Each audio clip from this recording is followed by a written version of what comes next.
सबसे पहले तो मैं आपको धन्यवाद दूंगा कि आज आपने जो सुचारू रूप से चर्चा चालू हुई है उसकी, और दोनों पक्षों को धन्यवाद की चाहिए। अगर 5-7 दिन पहले हो जाता तो कम से कम समय तो खराब नहीं होता हमारा और देश का, कुछ बोल लेते राष्ट्रपति अभिभाषण पे भी। सभापति महोदय, जो आम बजट आया केंद्र सरकार का, इसके अंदर गरीब, किसान, मजदूर, युवा और मध्यम वर्ग बजट जब आता तो उम्मीद रखता देश का प्रत्येक वर्ग कि अब बजट आएगा, कुछ विशेष रूप से हमें सौगात मिलेगी। लेकिन दुर्भाग्य से कोई वर्ग इस बजट से ज्यादा खुश नहीं है। सबका साथ सबका विकास का नारा देती है सरकार, कुछ गिने चुने कॉर्पोरेट घरानों का बजट बनकर रह गया।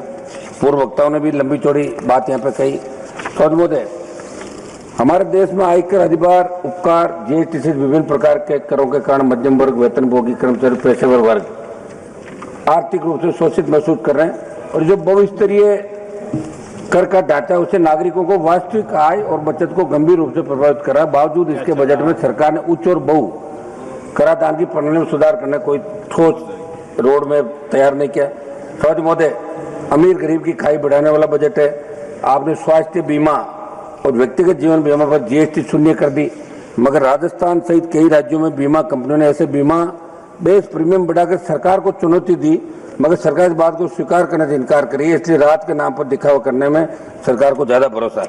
तो जिस राजस्थान प्रांत से आता हूँ, लगातार एनडीए को 25-25 सीट, अब की बार भी 14-15 सीट आपको दी। इस बजट के अंदर राजस्थान का जिक्र तक नहीं किया। हमने बहुत बड़ी मांगे राजस्थान के अंदर करी थी, और जहां जहां चुनाव होते हो तो स्टेट को आप मदद करते हो उस साल, ये सही है जो भी आप करते हो, लेकिन राजस्थान जैसे प्रांत का नाम आपको लेना चाहिए। भारतीय जनता पार्टी राजस्थान से मजबूत हुई थी। तो मेरा ये आग्रह है कि जब बजट पे जवाब दे वित्त मंत्री जी दोबारा, जब उसके अंदर हो तो राजस्थान का जिक्र जरूर करें, क्योंकि राजस्थान का नौजवान, किसान, प्रत्येक वर्ग इससे नाराज है कि आपने राजस्थान का जिक्र नहीं किया। विशेष राज्य का दर्जा छोड़ो, नाम तो ले लेते राजस्थान का, ये राजस्थान के लोग चाह रहे थे। सभापति महोदय, महंगाई और मध्यम वर्ग की अनदेखी, इसके अंदर जिस तरह सोना, चांदी, पेट्रोल, डीजल, रसोई गैस और खाद्य पदार्थ और दवाइयों के दाम लगातार बढ़ रहे हैं। उम्मीद थी कि महंगाई को आप कंट्रोल करने के लिए कोई प्रणाली लाएंगे। महंगाई से राहत देने कोई ठोस प्रावधान आपने नहीं किया। सभापति महोदय, किसान और ग्रामीण भारत के साथ अन्याय, किसान देश की रीढ़ है। आपने जब किसान आंदोलन हुआ तब एक कमिटमेंट किया था कि एमएसपी और आय दुगनी, ये बात आपने करी थी। मेरा एक सवाल भी आज लगा हुआ था, गोलमोल जवाब दिया। दुर्भाग्य इस बात का है कि जिन किसानों जवानों ने आपकी सरकार बनाई, अगर हर बजट के अंदर उनको निराशा हाथ लगेगी तो किस तरफ जाएगा जवान किसान? देश के अंदर अलग ही रूप से लोग सोचने लगे। मेरा आग्रह है, जब बजट के अंदर आप जवाब दें। खाद बीज महंगे हो रहे हैं, लाठीचार्ज हो रहे हैं यूरिया और डीएपी के लिए। सभापति महोदय, युवाओं के साथ आपने कोई रोजगार के ठोस साधन सर्जित करने की बात करी, नहीं हो रहे। मैं एक न्यूज चैनल के अंदर देख रहा था कि प्रधानमंत्री कौशल का जो पैसा जा रहा है, वहाँ प्रधानमंत्री कौशल के जो केंद्र बने वो कुछ नहीं है। अधिकारी कह रहे कौशल केंद्र चल रहा है, कुछ भी नहीं है। कहीं तो लोगों ने अपना घर बना रखा है, कहीं दूसरा कोई गौशाला बना रखी, कहीं बकरी पालन हो रहा है। ये प्रधानमंत्री कौशल योजना वैसे चल रही, भ्रष्टाचार। और यहाँ से ये हमारे मंत्री जी बैठे, मंत्री जी आप जान दें, एक टीम भेजें राजस्थान के अंदर, जहाँ जहाँ गड़बड़ी हो रही है उन लोगों को गिरफ्तार करें, सीबीआई जांच कराएं। एक मैसेज आपको देना चाहिए, आपको अधिकारी सही बात नहीं बताते, ये बहुत बड़ा दुर्भाग्य है साहब। ये एक मिनट सर, एसएससी जैसी परीक्षाएं, पेपर लीक, भर्ती में देरी, कोई रोड में राजस्थान के सारे पेपर आउट हो रहे हैं। ओएमआर सीट, उससे पहले आरपीएससी घोटाले, एसआई भर्ती। तो मेरा आग्रह है कि अब आप वैकेंसी निकाले और ठोस जवान का एक भरोसा। सब राज्य का विषय है, एक राज्य नहीं, दिल्ली का ही बता रहा हूँ साहब, पूरे देश के अंदर पेपर आउट हो रहे हैं। नीट के भी पेपर आउट हुए, और भी हुए, बिहार में हुए, बंगाल में हुए, राजस्थान के अंदर हुए। तो मेरा आग्रह है कि पेपर जब आउट हो जाएगा तो नौजवान भरोसा कैसे करेगा? आप ही तो भरोसा, जब जहां आज आप इस चेयर पे बैठे हो, अभी आप लोकसभा अध्यक्ष नहीं सभापति है, लेकिन लोग आपको लोकसभा अध्यक्ष के रूप में देख रहे हैं, लोकसभा अध्यक्ष। अच्छा क्या बात है, सही है साहब। और आप मुझे बैठा दो, मैं एक दिन में इसके पावर बता दूंगा एक चक्कर के अंदर। तो जो बैठा है वही राजा है। और आप तो एक दिन के मुख्यमंत्री रहे, जब आपके नाम की मूवी बनी थी, नाइक फिल्म आई थी, देखिए आप। हाँ तो फिर तो जगदम्बिका पाल जी का नाम स्कूल में थे, जब सुनते थे कि अरे भाई मास्टर साहब ऐसे क्या कर रहे हैं, तो इस बिना कोरम बोल तो रहे हम लोग, थोड़ा तो दो टाइम यार, थोड़ा टाइम दो। फिर हमने तो आपके बार आपको बाधा भी नहीं डाली, वहां भी नहीं आया यार, ऐसे क्या कर रहे हो? चलिए फिर क्या वही बुलाना चाहोगे? शिक्षा, स्वास्थ्य केवल घोषणाएं, शिक्षा और स्वास्थ्य के अंदर आप देखिए अस्पतालों के अंदर डॉक्टर नहीं है, और हमारे केंद्रीय जो केंद्र से संचालित विद्यालय हो रहे हैं स्टेट के अंदर, तो वहाँ स्टाफ कैसे लगे ये आपको ध्यान देने की आवश्यकता। मैं जल्दी जल्दी कर रहा हूँ सर।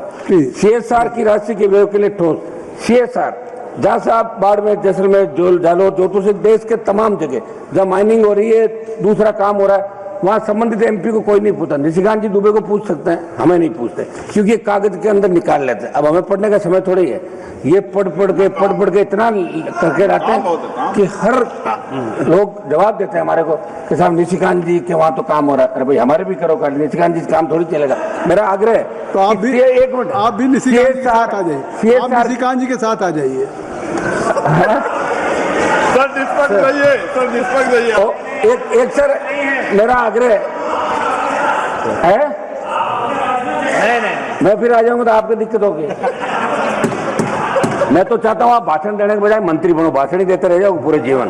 हम आगे लाना चाहते हैं, जितनी तैयारी के साथ जितना भाषण दोगे उतना ही मंत्रिमंडल में नंबर लेट आएगा आपका। समझ महोदय, कृपया एक मिनट सर सुनो, कुछ जल्दी OPS बहाली की मैं मांग कर रहा हूँ महोदय। NPS महोदय, NPS को सरकार सुधार बता रही, लेकिन सच्चाई है कि इसने कर्मचारियों की रिटायरमेंट सुरक्षा को जुए में डाल दिया। जहाँ पुरानी पेंशन स्कीम OPS में सम्मानजनक और निश्चित जीवन था, वही NPS में बुढ़ापे को बाजार के विरुद्ध छोड़ दिया। सरकार विकास की बात करती है। एक मिनट साहब समाप्त तो करने दे, कुछ सुझाव है हमारे। मेरी मांग है कि पैरामिलिट्री तमाम केंद्रीय कार्मिकों के लिए OPS बहाल की जाए, क्योंकि OPS में भरोसा था, इस तरह से सम्मान था। मैं कुछ सुझाव दे दूं, आप कहे तो बताओ। सुझाव दे दें। अब साहब ऐसा है सुझाव कि कम से कम ऐसे लोगों को जो सही तरीके से हाउस के अंदर एक लोकतांत्रिक व्यवस्था का पालन करते हैं। हमारा जो ट्रैक रिकॉर्ड है विधानसभा का ठीक नहीं जाता, लेकिन यहाँ ठीक है, तो इसको ठीक बनाकर आगे हमें टाइम दिया करें आप लोग, क्या दिक्कत। मैं कुछ सुझाव दे देता हूँ समझ मोदे। एक तो मेरा सुझाव है, राजस्थान की तेज 1 मिनट में समाप्त कर दूंगा। राजस्थान की भौगोलिक स्थिति विपरीत हालतों को देखते राजस्थान विशेष राज्य का दर्जा दिया जाए। अंतर्राज्यीय जल विवादों का निस्तारण करने के लिए पंजाब, गुजरात से राजस्थान के हिस्से का पानी राजस्थान को दिलाया जाए। नागौर, डीडवाना, कुचामन, बीकानेर, बाड़मेर, जैसलमेर, ये फलौदी से पश्चिम राजस्थान पेयजल व सिंचाई हेतु चिनाब के जल को ERCP की तर्ज पे WRCP बना के विशेष बजट आवंटित किया जाए। सर मैं समाप्त कर रहा हूँ, आधा मिनट में। मेरे सचिव से नागौर के डीडवाना, कुचामन जिले के मकराना में मार्बल की अंतर्राष्ट्रीय मंडी स्थापित की जाए। हवाई पट्टी नागौर का विस्तार किया जाए। सर विश्वविख्यात पान मेथी सहित राजस्थान के 40 से अधिक उत्पादों को GI टैग दिया जाए। मेरे सचिव से नागौर के केंद्रीय कृषि विद्यालय की स्थापना, आधा मिनट में समाप्त कर रहा हूँ सर, आप बैठे हो, ये आधा मिनट मुझे दो। मेरे सचिव से नागौर के डीडवाना, कुचामन जिले कुचामन में सेंट्रल स्पोर्ट्स यूनिवर्सिटी स्वीकृत की जाए। सर खींवसर, पर्वत सर और मेरे क्षेत्र की तीन केंद्र, मैं समाप्त कर रहा हूँ, 3 केंद्र। 20 सेकंड दे सर, अभी चल रहा है आपके बैठे हुए अब्दुल लतीफ साहब, आधा मिनट। मैं नागौर जिले के डेगाना क्षेत्र में टंगस्टन में लिथियम के खनन है, तो आप काम करें। एक सर सांस 2 का बजट आप बढ़ा के 25 करोड़, नरेगा का चेयरमैन सांसद को बढ़ाओ और सांस 2 कुछ अधिकार दो। जिस तरह विधानसभा अरावली के अंदर जो रोक लगी सरकार, इसके अंदर अब्दुल लतीफ साहब, ये मेरा प्रमुख। इसके बाद मल्लू रवि जी के बाद आप